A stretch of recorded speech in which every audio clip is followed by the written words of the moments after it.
Hey guys, Heavy Arms 45 here. Now, I told y'all about me doing these stories of things that happened when I was DMing Pathfinder, and this is another one. This one is crazy. I I I've kind of been waiting to tell y'all this one because it is kind of crazy. Now, um, there's a character named Mari. Mari is a half orc. Well, when we first started, she was a half orc barbarian. Um, Later on, she became a half elf. I mean, not half elf, half orc skald, which is a mix of bard and barbarian. So she rages and sings and stuff at the same time. It was crazy. But when she first came to the world, she came as a half orc barbarian. Now, this is the way the story started off, and it was, like I said, crazy. Whenever, and I didn't tell y'all about this the first time, whenever someone new comes to the world, Animea is landlocked. It is a city that is basically in the middle of this continent, but the continent has like a giant crater. Well, not the continent, but the city of Animea has a giant crater right there at the south end of it where a flying ship can land in. And that's how people from other planes and stuff like that come here through either a ship or you can plane shift any other way. But people who actually pay to travel through through planes, gets on this ship, they fly off, and they come to Animea most of the time. And this was technically connected to other places. Like in Animea, I brought in Javo as a natural NPC, so he is there, and other characters that I've played with that were able to transfer over to Pathfinder. Because Air Genasi do not exist in Pathfinder. And if they do, I'm gonna have to try and find them because I did like my Air Genasi that was like he was an Air Genasi cleric that was beautiful. But that's besides the point. So when you fly in on this ship, you're introduced to the city by you're coming off the boat, you walk up, and a bunch of kids start begging for money. And as they're begging for money, you find out that all these kids aren't kids. Some of these kids are halflings. In Pathfinder, they gave the halflings this feat called childlike, where with a good bluff, um, unless somebody had a good perception or sense motive, I think you can make yourself seem like you're a child. So these halflings would sneak up with the kids who were poor, begging for money, and would ask people, would be begging with the kids, use sleight of hand, and rob these people of money. Well, Mari comes in, and um, they try to take some money from her, and she's able to fend them off somewhat. Now, don't get me wrong, this has happened to everyone. Everyone, the other people that was a part of, and they also were able to fight.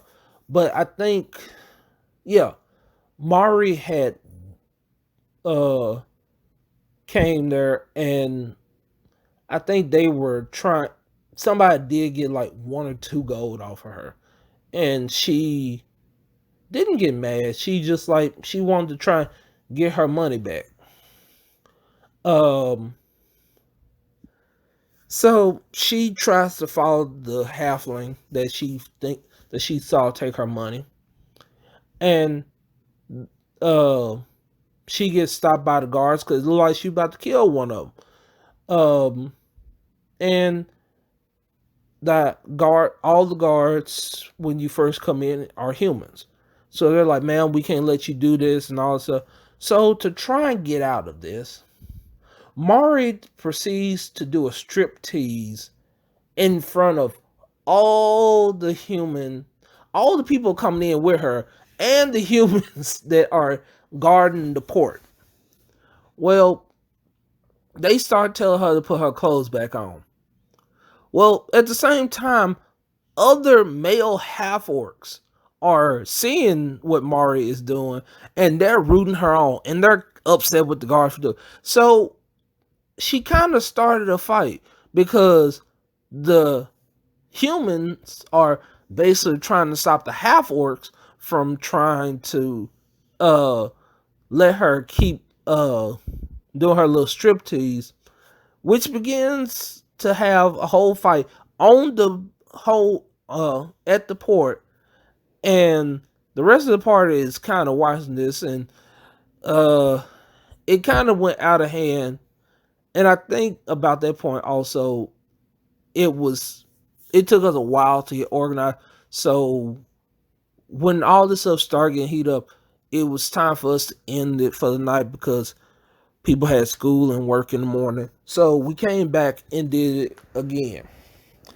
And that's when her character's class changed to a scald. And after it changed to scald, we again, same stuff happened. She comes up, the halflings and children come up trying to beg for money.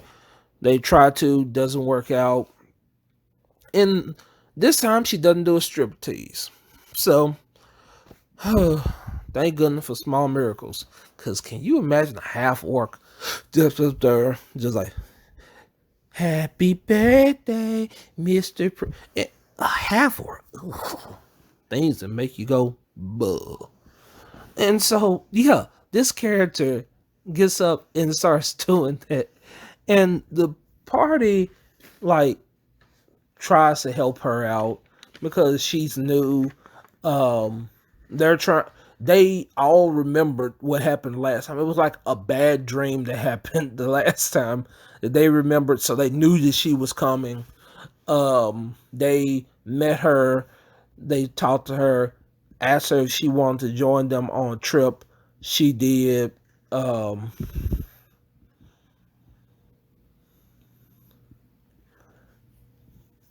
During the whole situation, she she was an interesting character. It was um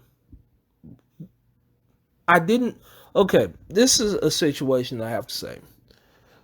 Everybody else that had been playing probably for a couple months maybe, that we've uh and it's not like every day we play, but for a couple months we had been playing.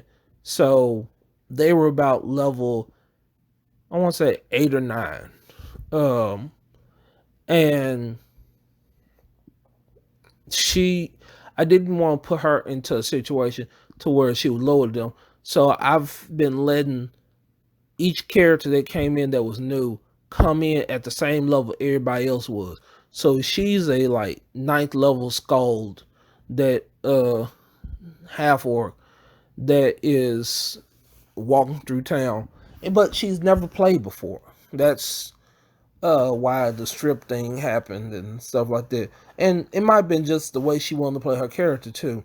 But uh we were trying to teach her how to play while at the same time still bring her into situations where things were a challenge. Like I said on other videos, that you want to make sure that you have a challenge for the party. Something that they're not going to just run over all the time. Um, and that's for the most part what happened.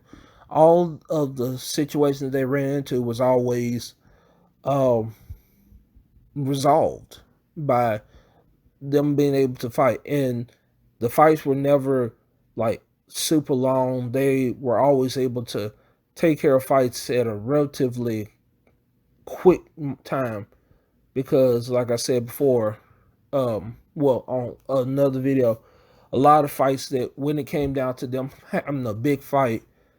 And also, let me say that with the people that I have, I'm now up to 7 people in this game, and so the CR of the party has went up. So what would be a challenge for 4 people is nothing for them, but they can take the same amount of damage for something that is what would have been considered a healthy challenge for them. Because with them all being all level 8 or 9, that means that technically, and this is only technically, they should be able to go against something that is probably a CR 12, CR 13, and come out with relatively no scratches on them. But when we started looking, I went online and used the encounter calculator. That was not the case. They were nowhere near that. But um, when this whole thing started with the half orc, there was a situation where she she like Zahir gets a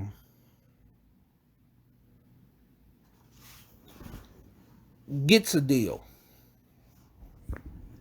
A person comes to her in the bar after one of the adventures they have. It wasn't a big adventure, it was somewhat of a minor one. I think they ran into a guy who thought he was head of a thieves guild and basically whooped him terribly.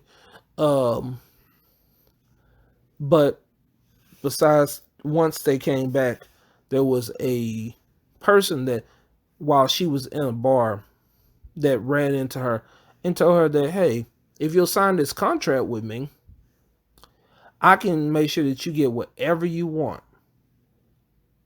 And in return, all you have to do is kill that half elf in your party named Zahir. That was the deal. That it was a simple deal, not anything too fancy.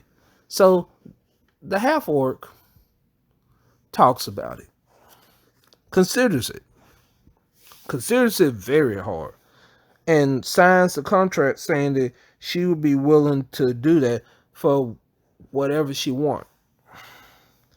Well, as it gets closer to uh, when she was supposed to do this, because it was supposed to be an opportunity, she was supposed to be killing them when she had this opportunity,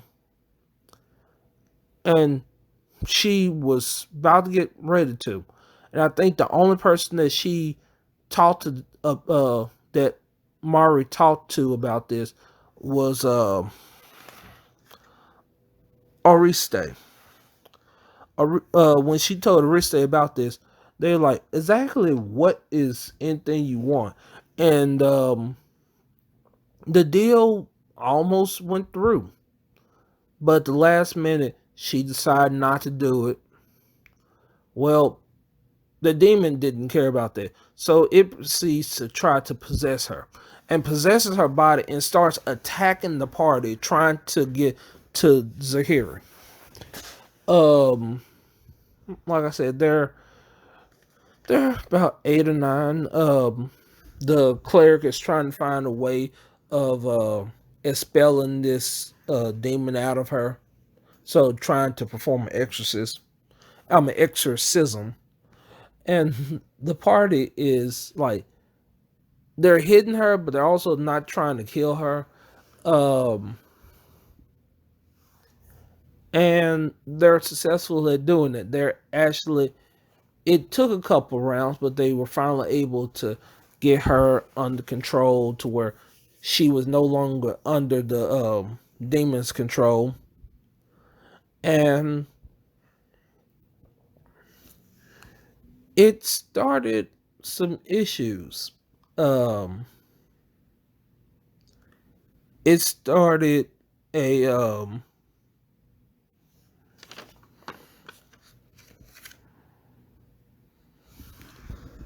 it started somewhat of a divide in the party. Um, you had Zahiri and Yurichi who were feeling threatened now by the party because Yurichi was with Zahiri everywhere he went. Kale was just trying to keep the parties together. Mari and Ariste are basically, in a way, since everything went kind of sides up, are at times trying to figure out plans of how to take him out, how to take out Zahiri. And so the party starts to somewhat divide in how they think about stuff.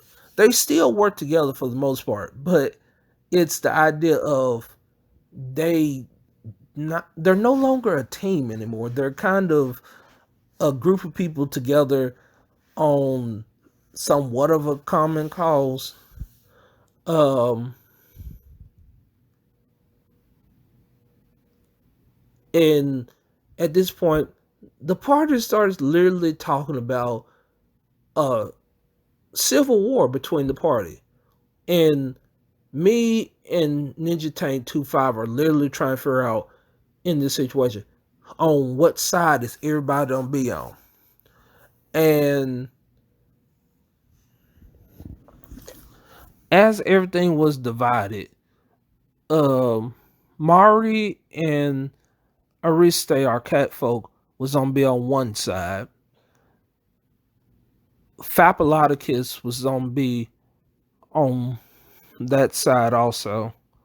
And so was I want to say Genesis Guapo would have been on Zahiri's side just because the idea of having a war. Um, and in the middle of everybody was Kale, who just wanted to have his team. He didn't want anyone on either side to die, so he was basically playing the middle. And with that being said, I think that's a good spot to end this. Because I need to kind of remember what happened after that point also. So I'll catch y'all later when I have more of my memory back together. Later.